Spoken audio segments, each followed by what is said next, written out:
I'm like, when I read that, I was like, mind blown. I was pissed. I was pissed because like I never thought of it that way. All right, I've been cooking up for this video, and it's a video that I want to talk about a book I'm reading and a book that it's long overdue that I've gotten to, and that is Tony Robbins' Awaken the Giant Within. This is a classic self-development book that probably everyone should read, and I probably should have read earlier, but we're getting to it now, and I wanted to share some knowledge that I learned from it this week, okay? This video and the topic that I'm talking about today is one of the chapters in this book, and it's called Belief Systems. The whole chapter, I'm just gonna break it down as simple as possible and tell you kind of what I learned from it, how you can, get what you need out of it, and then continue to move on. So, belief systems. What are beliefs anyways? A belief, as he describes in the book, is just a feeling of certainty about something. Like, I believe I'm a good person. I think I'm smart. You probably think you're, good at something. And all these beliefs can be looked at like a tabletop. And so the tabletop is the belief. And underneath the tabletop are legs that support it. And so these are, supporting arguments or evidence of that thing.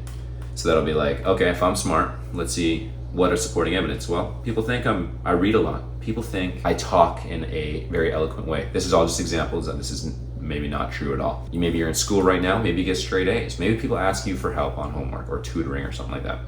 Whatever it might be. Those are the legs. So that is what I belief is. It is certainty about something, and it usually comes with evidence and stuff like that. So there can be beliefs of, I believe smoking makes me feel less stress, and that's why I like to do it.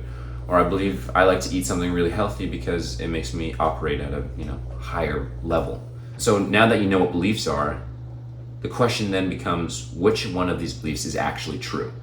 And honestly, the answer doesn't matter which one is true. Which one is actually just the most empowering? So I kind of want to use this example of like zodiacs and horoscopes.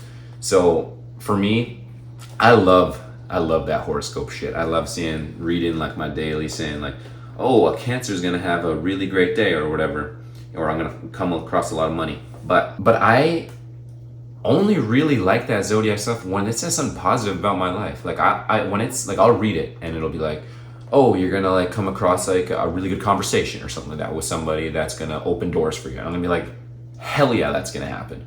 But if the next day I read a horoscope and it's like, you're gonna make a bad financial decision or it's anything remotely negative, I say, fuck that. All of this is a bunch of garbage. I cannot believe this with 1 ounce of my body. And now that might be a more optimistic way of looking at things, but I choose to believe things that are empowering rather than things that are what we call disempowering, okay? Now I want you to look at like, what is an empowering belief, and what's if you don't have references for what an empowering belief is? Like, what's if, like, you're down in the dumps. You don't think anything's gonna go right. Nothing is going well. You just like, your relationships suck. You're doing shit in school or at work or whatever it might be. The truth is, you really don't need any legitimate proof. All of it can be done via your imagination. So in the book, he makes it really clear, and he says, external validation or any external reinforcement doesn't have to exist. We can use our imagination, and the trick is to tie great emotions to this imaginary support and stick it in your brain, because it's actually really surprising like how the brain is like, like this supercomputer thing, but it really can't tell you the difference between something that is like vividly imagined and also what actually has happened to you. And you can see like the evidence of that when you're, thinking of a memory that might not even been yours, but you heard it so long ago that it's like ingrained in your experiences and memories, and you use that, and that's like a story you use in your daily life or something like that, okay? And I think that's just kind of like why vision boards and like the whole law of attraction and manifesting thing really works so well. Like, I like the example of Jim Carrey writing down that $10 million check to himself, saying like, I'm gonna make $10 million check based on my like acting, on his acting experience, and he put a date on it, and like lo and behold, the guy does it, and like after getting a check or the job for Dumb and Dumber in 1995, which is just awesome to think. So the formula is emotional intensity plus repetition will equal something real to our nervous system. And so if you can do that, if you can make something feel so good, like you have such pleasure when you think of it, and you continue to do that and reinforce that, your brain will think that it actually is real. It will think that you have, the body of your dreams, maybe it has like that, or like the partner of your dreams, or you have the job that you love. And if you just keep working at that, and if you keep believing that, that thing will actually happen, or you will live or continue to identify or become the person that has those things. So a really important note I want to put here is operating from a belief of the past does not equal the future. So knowing this is a really good cure for what, in psychology and in the book, they'll describe as like a really destructive behavior of learned helplessness. And that's just when you have so many references of pain with something. It's like, oh, maybe you don't ask somebody out because you've been rejected so many times and you just think, oh, I'm hopeless, nothing will ever happen. And that's just something that I urge you, no matter how bad things get, to never let that consume you. Never have that fully pessimistic mind and believe nothing can ever get better, because things can always get better. So how we change a belief is the same way we would change a bad habit. And the trick is to really associate it with something that causes you a lot of pain. So for me, for example, one of the greatest things I ever quit was smoking cigarettes. And cigarettes were a thing that have always had a hold on me. Well, at least in university, like I smoked from 17 to like 23 because it took me a little bit longer to finish university than other people.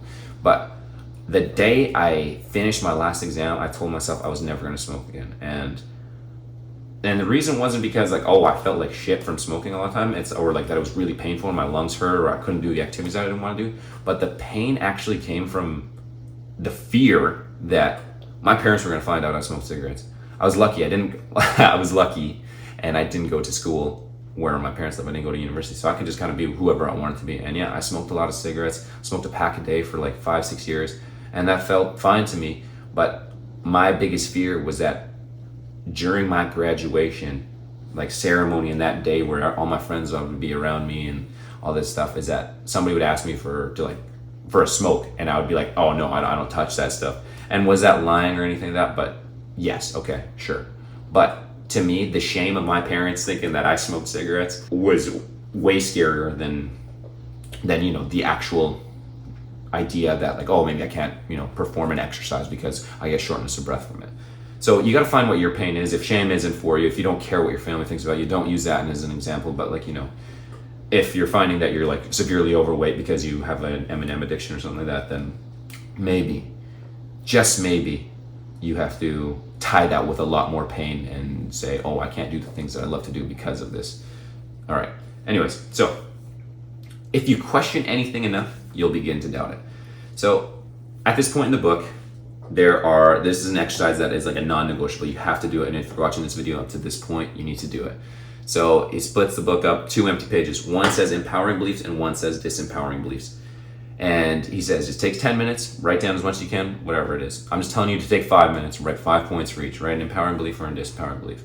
For me, for example, I'm a pretty optimistic guy, so I had a lot of empowering beliefs because I only really mess with those ones. So I wrote my empowering beliefs. I'm like, great, I feel grateful and happy that I get to think this way all the time. But then I wrote down like really things that made me feel, like where I couldn't do something.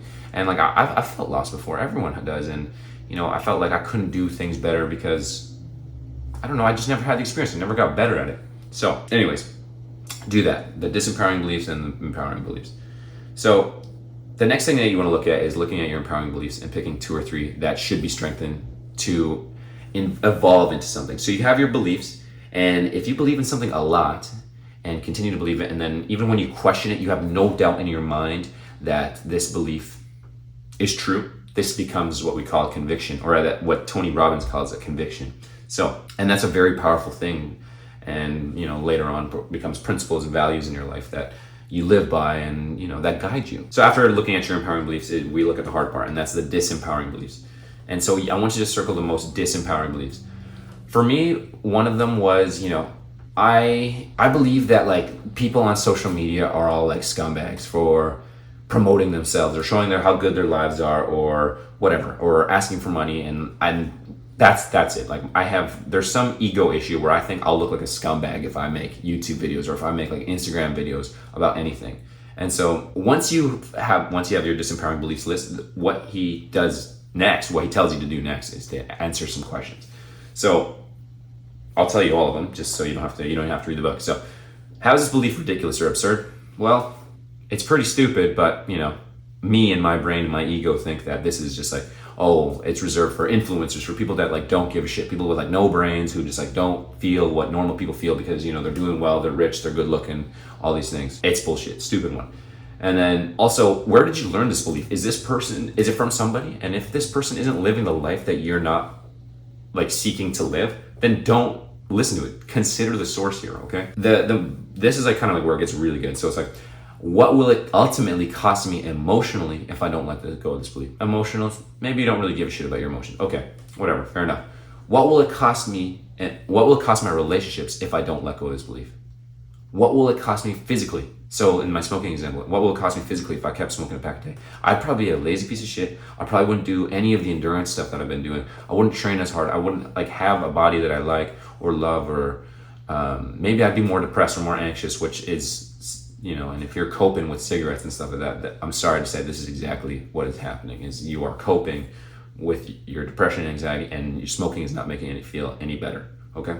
We'll get into the whole smoking thing a little later. Now, for me, the most powerful moment was this, and I alluded to this earlier when I was like, oh, I got shame from my parents, like thinking I could smoke, like their baby boy, he can't smoke, he's a good guy, like he just graduated university, like he can't smoke. That's like, for some reason to me, that's just like the biggest thing. But the important thing is when you're looking at your disempowering belief, this is the most powerful for me. Find what's most powerful for you. But this is what really affected me. And this is like the whole idea or the reason I wanted to make this video. And the question is, what will it cost my loved ones if I don't let go of this belief? Okay? What will it cost my loved ones if I don't let go of this belief? If I don't let go of this belief that I can't make content, I can't create products, I can't start my own business, I'm like, when I read that, I was like, mind blown. I was pissed. I was pissed because like I never thought of it that way. Because it sounds scummy and all this online stuff. Then what will that really cost me? And I'm like, when I read that, I was like, mind blown. I was pissed. I was pissed because like I never thought of it that way.